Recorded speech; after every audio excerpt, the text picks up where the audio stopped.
Kyle from All Media Reviews, vinyl collection number 3. I'm going to start doing the A's at the beginning, starting from A. So I don't know if I'm going to get through the whole shelf. I've configured this a little bit better so you can see most of the wall. Now you can see my head. I don't know. Anyway, this is still a work in progress, like I said. So, all right, I'm just going to go through these. Won't be talking much about them. A lot of them, at least, hopefully. But Cannonball Adderley. Grandee Dole Jazz, and he's a jazz saxophonist and renowned artist, probably from like the 50s and 60s, some 70s, I think. But anyway, John Abercrombie, another jazz record with Jan Hammer and Jack DeJohnette, Timeless, from 1974. I gotta make sure I put these down, so run through these. I believe this is Agalloch. It's not very, I'm trying to show them. I gotta make sure I show them. Sometimes I don't show them well enough. Cannonball Adderley, there, and Jack DeJohnette. Maybe at a later time I'll try to get more into showing the records like I do when I open and show them. I get new stuff or pickups, the hauls. But this is Faustian Echoes, which I believe is an EP, I think. It was put out in the early 2010s. I forget what year it was. Anyway, it's really black. You can barely see it, and I like Agalloch. They're kind of a mood band, though. Their best stuff is really great. Agalloch, Alcest. I got this at the show I went to. I think I had them sign it. It's like a scribble there. Their album, Accal de Lune. They're a French band, I believe. Sort of post-metal. Yeah, I mean, they're whatever, sludgy kind of spot, but they're more... I don't know, they're more artsy than some of those. This came out in 2010, this album.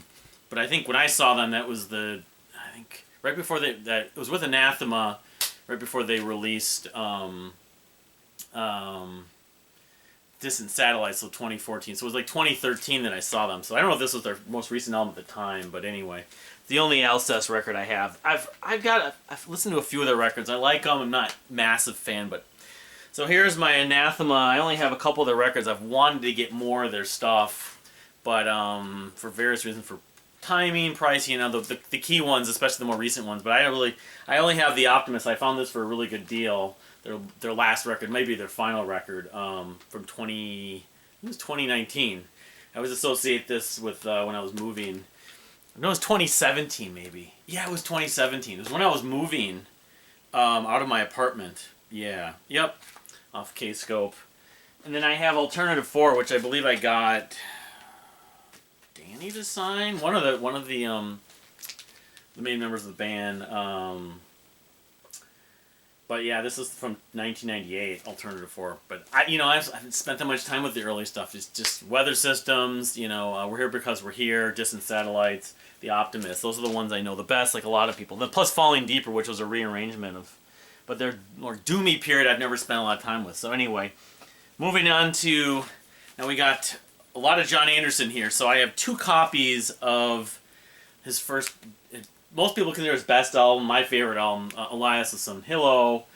One of these has like a newspaper clipping and like an interview with him for like a paper and stuff like that. I don't have time to look it up though because I'm trying to like get through these as fast as possible, but... Maybe, yeah, here it is. I did find it. Yep, Andy Express. It's like for Sally, exceptionally nice. It's like a newspaper. It's like a paper. Steve Rosen, February 1982, a record review. So, Elias came out in '76, I think it was. Well, when I get to the albums of the year, I'll know. I mean, this is a great record. It's a terrific gatefold and everything like that. Again, I'm trying to, not make these videos super long, but. Here, why don't I thought I did show it at one point, but of course it's a great, gatefold. I don't know if it's a double. It's just a single vinyl, but the art, the story behind it, in space and stuff, it's society. And John basically played wrote and played almost everything on it. I guess it's not 100% clear if he did though, but at least it's listed as him basically playing. He did obviously all the vocals and. The guitars and mandolin and whatever else he used. But anyway, I think this is the Record Store Day. Pretty sure this is I thought I got the Record Store Day copy that came out. That's why I bought it. I mean, I already had the other version, but anyway, when I get to Discogs and start doing this, I'll find out. So I also have, this is a promo of his album, I think this is Song of Seven? Yes, Song of Seven. And then I have Animation, which is also a promo. I probably bought these mostly because I found them as promos for $1. So early 80s. This came out 82. Yeah. When did Animation come out? I think it was like maybe 79 or 80. 80. Yeah. So. All right. So that's my extended by Johnny Anderson that I believe. So. I have one album for the band Annuals. They only have 3 albums technically in their catalog, some EPs, but this is their debut album they released on vinyl. They didn't release their others, I don't believe, on vinyl. I may have like a 7-inch or something, but Behemoth, great band, great live band. All influenced by Yes, too, all the members. But this is the debut album that has like Brother, Dry Clothes, Item I, Father, Sway. It's a terrifically atmospheric record, kind of poppy. Although the lead singer, Adam Baker, is a huge like Mike Patton and Faith No More fan, which is weird. But anyway, Behemoth from 2006 from Annuals. And we have the Antlers, their second album, Hospice, kind of a breakthrough record from 2009.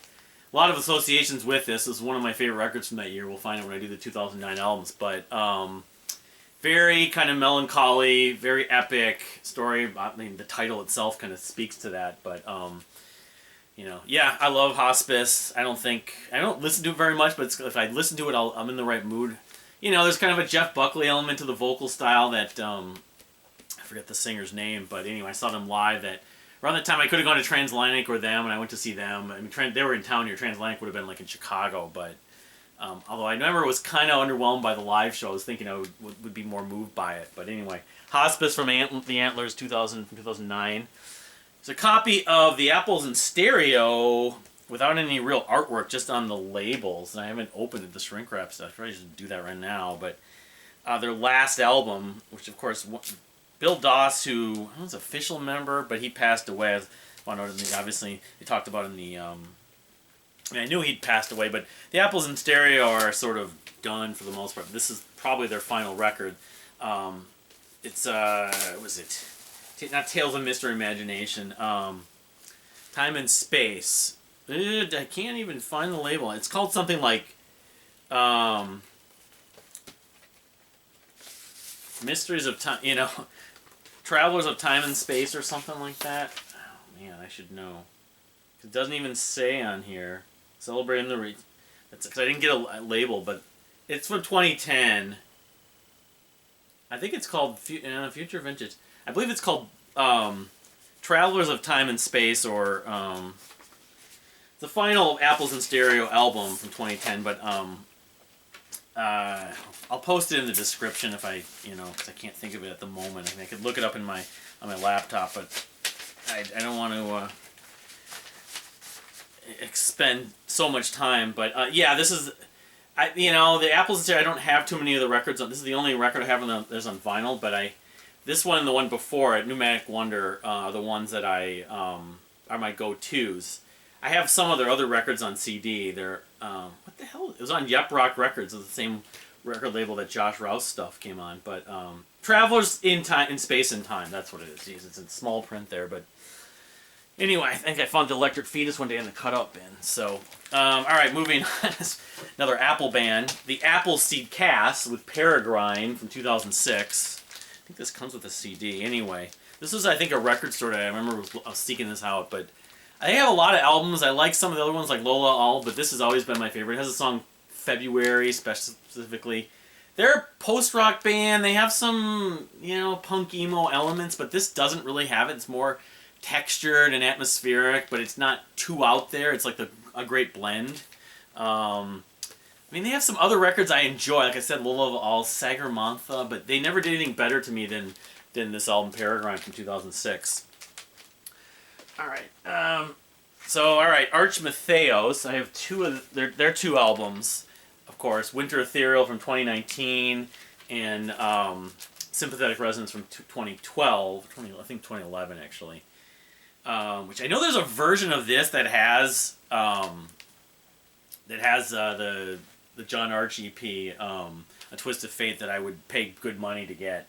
But yeah, I like both these records. If we're visiting them last year, not as much as when they first came out, but I lean toward Winter Ethereum more now. So I don't know if we'll get more music from that at some point, maybe. But anyway, As Tall as Lions, their final record really. Of course, it has Robert Parr. I don't know if he plays on this, and there's a version with a track from Kimra as a guest, but I saw them with open for Mute Math and open for one other band.